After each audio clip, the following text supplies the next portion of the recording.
আসসালামু আলাইকুম বন্ধুরা, কি খবর? কেমন আছো তোমরা? কাছে দূরে যে যেখান থেকে আমার ভিডিওটা দেখছো, আশা করি সবাই আল্লাহর রহমতে ভালো আছো, সুস্থ আছো। আমরা আল্লাহর রহমতে ভালো আছি, সুস্থ আছি। এই প্রতিদিনের মতো নতুন আর একটা ভিডিও নিয়ে চলে আসলাম তোমাদের মাঝে। আশা করি আমার ভিডিও তোমাদের সকলের ভালো লাগবে। তো আজকে আমি একটা অন্যরকম রান্না করব, বরবটি দিয়ে লাউয়ের চাচা ভাজি করব।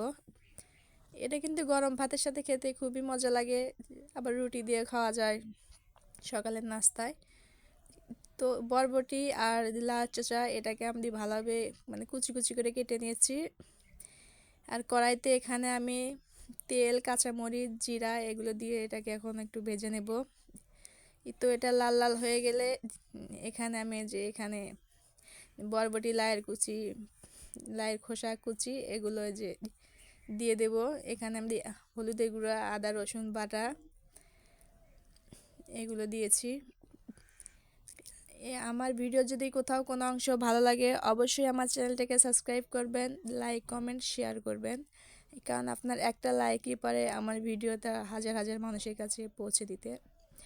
আর আমার গত ভিডিওতে যেসব আপু ভাইয়ারা সুন্দর সুন্দর কমেন্ট করেছেন, তাদেরকে অন্তঃস্থল থেকে অসংখ্য অসংখ্য ধন্যবাদ।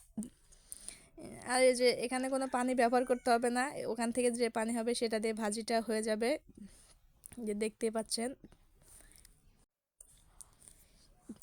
আর আমি এখানে মাটির চুলায় রান্না করতেছি, অথবা আমার রান্নার জায়গাটা দেখতে অতটা সুন্দর লাগে না, তো কেউ কিছু মনে করবেন না।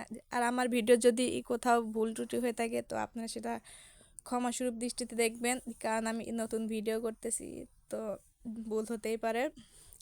আর ভাজি হওয়ার আগে আগে আমি একটু তেল দিয়ে দেবো, তাহলে ভাজিটা খেতে আর বেশি মজা হয়।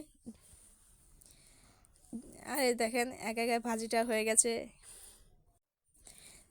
আর এটা কিন্তু নাড়াচাড়া করতে হবে, তাছাড়া পুড়ে যেতে পারে। দেখতেই পাচ্ছেন আমার ভাজিটা কত সুন্দর হয়েছে, একদম সবুজ কালার, খেতেও অনেক মজা ছিল।